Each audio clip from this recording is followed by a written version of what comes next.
ಸ್ನೇಹಿತರೆ, ಇವತ್ತು ನಮ್ಮ ಮಂಗಳೂರಿನ ಶ್ರೀ ಮಹಾಮಾಯ ದೇವಸ್ಥಾನದ ಪ್ರಾಂಗಣದಲ್ಲಿ ಶ್ರಾವಣ ಮಾಸದಲ್ಲಿ ನಡೆಯುವ ಸತ್ಯನಾರಾಯಣ ಪೂಜೆ ಕಾರ್ಯಕ್ರಮ ಇತ್ತು.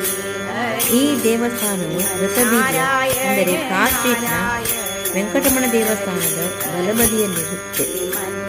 ಪ್ರಾಚೀನ ಇತಿಹಾಸವನ್ನು ದಿವ್ಯ ಮಹಾಮಾಯ ದೇವಸ್ಥಾನ ಇದಾಗಿದೆ. ಸತ್ಯನಾರಾಯಣ ಪೂಜೆಗೆ ಅನೇಕರು ಬಂದು ಸೇವೆ ಸಲ್ಲಿಸಿ ಪ್ರಸಾದ ಪಡೆದುಕೊಂಡರು. ಭಜನೆ ಕಾರ್ಯಕ್ರಮ ಕೂಡ ತುಂಬ ಚೆನ್ನಾಗಿತ್ತು.